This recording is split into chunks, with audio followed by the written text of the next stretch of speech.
The Iranians think that they won because they are directed by Allah. They are in a jihad against the American swine eaters and the Jewish wine drinkers. And they are the believers while we are apostates. So they are actually in a state of mind of fight between the good and the evil. They are the good and we are the evil. I was watching an interview with Dr. Mordechai Kedar from the International Christian Embassy in Jerusalem, and he said something that completely caught me off guard. He argued that Iran believes it won. Now, at first, that sounds absurd. Iran suffered major losses. Its military took serious damage. Its nuclear program was hit. So how could anyone possibly think Iran won? But Kedar's argument isn't about how we define victory in the West. It's about how the Iranian regime defines victory. And once he explains it, you may not agree with him, but you'll understand why this matters. Let's take a look. Iran never won a war, but never lost negotiations. So they might defeat you in the negotiations room rather than in the battlefield. And still they came out from the whole crisis much stronger. There's one thing. Second thing, I think that the world has already known that no agreement which the Iranians will sign is valid more than the paper which is printed on. Why? They are, I would say, compulsive liars. And the whole world knows it. Everybody who sat with them and negotiated with them came to any kind of agreement, they never implemented. And yet there is a way how to know when they lie and when they don't. Their lips are moving. You're right. But if whatever they say can be verified, let's say today is Tuesday. Iranian will never tell you that today is Wednesday or Monday, because you can go to the calendar and find out. So he will always say the truth when it comes to information which can be verified. However, when it comes to information which cannot be verified, like do they continue to enrich uranium in secrecy or not? This is where they lie. They will say no, while they do, or many other things. Things which cannot be verified to the end, they are most likely will say something and do something else. Why? Because you cannot find them. You cannot locate the problem. You cannot verify what they say. Therefore, they feel that they can do whatever they like. Their commitment is nothing. Why? Because they think in the idea of takia. Takia in Arabic means the ability to make face in order to keep your head connected to your shoulders. So you can lie in order to stay alive. So this is the way. This is Islamic principle. You can lie to a non-Muslim if somehow it promotes your interests as a Muslim. You're not committed to say the truth. If the truth puts you in a delicate or sensitive or a danger. So since they want to continue with their nuclear programs, no doubt, missile program, no doubt, they will lie about their advancements about this thing. So this is something which everybody should remember. But the problem with the war and the next war, which is only a matter of time, is the fact that the Iranian regime feels that they won the war. They don't look at the casualties. They don't look at the Air Force, which was totally destroyed, the Navy, which was totally destroyed. They don't look at the missile program, which was damaged heavily. They don't look at the nuclear program, which was always also damaged. They look at one thing. They survived as a regime. Which is common to the Middle East. Arafat, every time he survived, he won. They survived.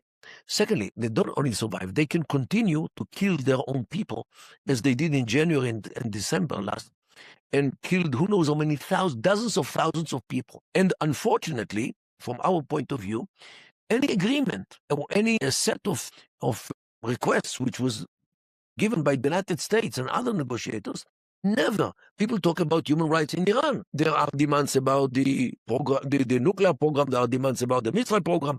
Demand about Hormuz Straits. There are many demands.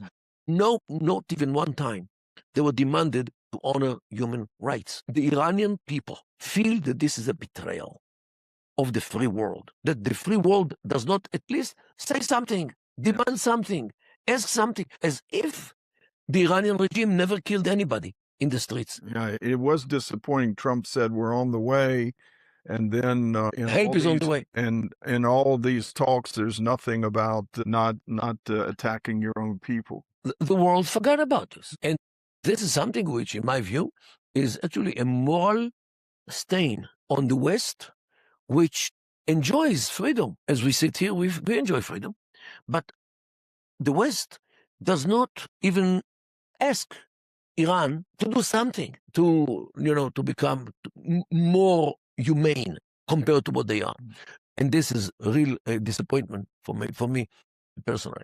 However, the Iranians think that they won because, first of all, they are directed by Allah, and they are in a jihad against the American swine eaters and the Jewish wine drinkers, and they are the believers, while we are apostates. They raised this black flag at this certain holy place. The jihad.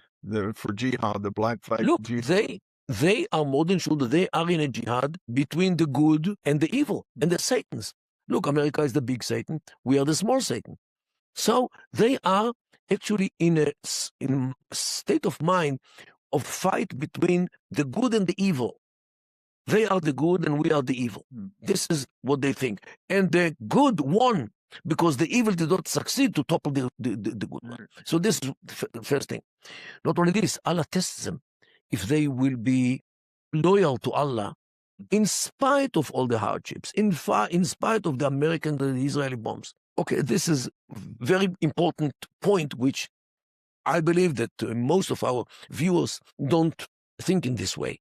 But this is how the Iranians think. You're talking here like a hudna where you can announce a ceasefire if you're weak. If you're weak and you need time to strengthen again. Of course. They might be close to that now. It is.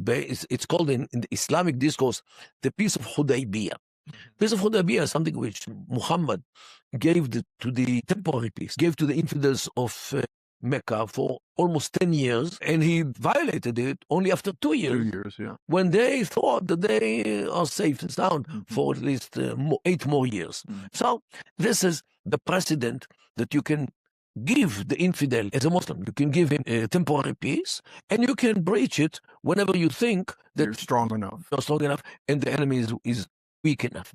So this is enough. Then they succeeded to ignite the whole Middle East. They attacked the Emirates, the Bahrainis, the Abu Dhabi, the Saudi Kingdom, even Qatar, the bosom buddy, and Kuwait, let alone Azerbaijan, even Turkey. They tried to target the Incirlik airbase. Cyprus, look, this is totally opposite from the logic, because when a state has a war, it tries to reduce the number of fronts which it has to fight. And here they ignite many more fronts with all these countries, threatening the world, but with the prices of oil and gas, and creating a crisis, a financial crisis in many countries, which cannot buy energy these days. And it has implications on food prices, and every state in the world is affected by this war, thanks to the fact that they decided to ignite the war in other countries. They also succeeded to block international water, the Hormuz Straits. Yeah, this was a real surprise that they were so effective at it. And they said, and they warned before the war that this is going to be their step. So, if you look at all these things, and in spite of all the casualties, in spite of targeting their leadership, in spite of targeting all the army and so forth, they sustained, they survived, and they can do whatever they like in the Hormuz Straits, to the other countries. And you know what? I believe that they can even hit American vessels. If they know where they are, they can... They fired at them and said they were hit some, but the U.S. said, no, you haven't touched us. Well, what if, God forbid, they succeed to really hit one, let's say... aircraft carrier. It would be a disaster. It would be disaster. So, this is why they think that they won the war. They don't count casualties. In every struggle between a dictatorship and a democracy, the dictatorship, by definition, is stronger than the democracy. Has an advantage. Because the democracy has all kinds of restrictions. Yes. First of all, to be proportionate. You cannot, bomb a whole city only because one soldier was injured. Okay. Secondly, a democracy has every 4 years, more or less, a clock which the leader has to give account to the people, and he will be ousted if he fails. Dictators don't face this craziness of every 4 years to go to elections. They are there forever until they are being shot dead. But so this is a weak thing. Then you have public opinion. You have a Congress which should block the budget, just like what happened with Vietnam. So they know the weak points of Trump. Look at this. Not only this, the Iranians are very steady. Their demands to stop the war, to withdraw everything, to have compensations, to include Lebanon, to enable them to enrich uranium, all these things are almost constant in every paper which they gave, all these things. Look at the American side. Ultimatum of 2 days became ultimatum later for a week.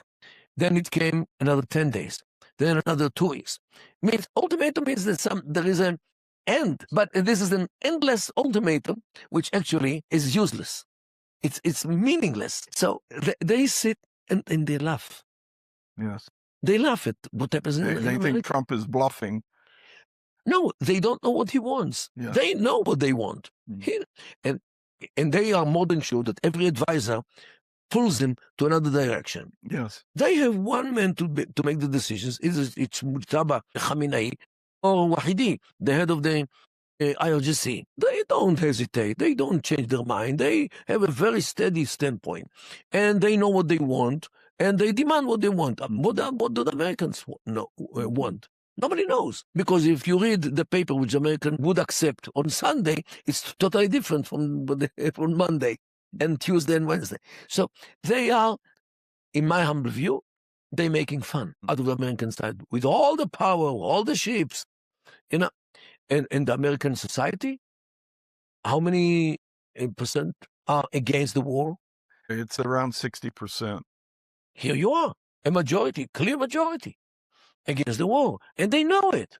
So they're trying to drag the whole thing as long as possible in order to get us close to the midterm elections. Meanwhile, the trend of objection against the war in the American society increases, so they win by points, if not by knockout.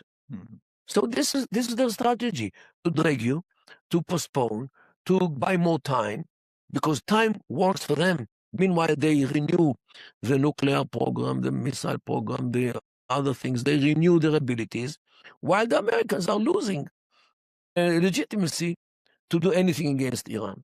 So this is how they see. They more than sure that the time works for them. Definitely, Israel or the Israeli people feel that something was missed in this war. First of all, the regime survived, unlike the expectations for this regime to collapse. Secondly, we never heard neither Netanyahu nor Trump calling upon the Iranian people to strip to the streets again in order to do something into the regime. They were waiting for a signal. It's never They are come waiting, yet. and they are still waiting, because everybody there still remembers what happened in December and January. Yes. Who knows how many dozens of thousands of people got killed or butchered in the streets, and nobody sees any real support in the streets. Look, if you hit the nuclear program facility in Isfahan, for example, or Fordo, what good does it do to the men in the street in Tehran? Yes. It doesn't make any difference for the Basij who use the rifles. And in order for the regime to survive, they don't need an air force, they don't need a navy, they don't need missiles or a nuclear program. All they need is a Kalashnikov rifle in the hands of the Basij in the street, and a permission or an order to shoot freely against demonstrations. This is what they need. Against their own relatives, I think. So this the is fact that Israel and the United States got rid of their Navy, Air Force, missile, and nuclear program doesn't make real difference for the people in the street, for the decision whether to run to the street again or not. because the Basij are waiting for them with the Kalashnikov rifles or with machine guns. I, like 4 years ago, published an article on the Jerusalem Post about this thing in Iran, which will be divided one day. 2 days later, the Minister of Foreign Affairs of Iran published on Twitter a whole article, like 300 words, against me, mentioning me by name, and claiming that I know nothing about Iran. You know how to make waves. Iran is consolidated, Iran is united, Iran is, and nobody thinks about this, about dismemberment of Iran, and Mordechai Kedar is speaking nonsense. And I ask you, David, if I wrote nonsense, would the man feel that he has to write down, to sit down and to write a 300-word article against me? No. He has what to do, okay? He felt that he has to refute what I say only because it was a truth. It was a truth. And he know, and I touched a very aching nerve in the Iranian body politic, the ethnic problem. But the problem with that, you have all these disparate people spread in different regions of the country, and there's no real unity among them to stand up to that central regime. Of course. They hate the central regime because the central regime oppresses them. You know, in the schools, in the Kurdish and the other districts, which is non-Persian, the kids are not allowed to speak in their own language. Local language. They must speak in Persian, although Persian is a foreign language for them, to that degree, and many other things. They are marginalized in many issues, and not mention the behavior, especially the Ahwaz. The regime actually hangs them on cranes in the streets in order to deter everybody who thinks to do something against the regime. And not only this, the regime today is after the descendants who are all over the world. There are countries. There's a Persian diaspora. There are countries under Iranian pressure to deport the Iranian dissidents back to Iran in order to be hung up. And I know what I say because I am aware of something like this very closely. Are some of these countries close to doing this? It would be a death warrant. I hope not, because those dissidents, if they are being given into Iran, they will be tortured, first of all, in order to extract all the information which they carry, and within days they will be executed. Yeah, we see them all over the world flying the old Iranian flag from the days of the Shah. And the world to support them, and no one, it's not very strong support. And I use this beloved pulpit in order to address the world, the civilized world. Every country should announce that any country which will give in Iranian dissidents to Iran, this country will be ousted, will be punished. That no country in the world is allowed to give in dissidents from Iran who are refugees usually on its soil. This would be a general calling for the civilized world. And those countries which think about this should be deterred by the civilized world. We should emphasize a very important point. The war which Israel is in against the jihadism, whether the Iranian or Hamas or the Hezbollah in Lebanon, this war, if they win against Israel and Israel is defeated, within no time, they will be in Europe. Yes. And the Atlantic Ocean is not wide enough to protect America from the same fate. So Israel actually is fighting the war against jihadism, which threatens Europe and America alike. Therefore, I think that the civilized world should support Israel, because if not, it will be in their front yard. Whether you agree with Dr. Mordechai Kedar or not, I think he raises an important question. What if we're measuring victory differently than our enemies are? Kedar's argument is that Iran doesn't judge success by how much damage it took. It judges success by whether the regime survived, whether it remained in power, and whether it can continue the fight another day. That's a perspective many people haven't considered. I'm curious what you think. Do you believe Iran lost this war? Or do you think Dr. Kedar is right that from the regime's point of view, they believe they won? Let me know in the comments below. And if you enjoyed this reaction, make sure to subscribe, because we'll continue breaking down some of the most important conversations happening in Israel and across the Middle East. Thanks for watching, and I'll see you in the next one.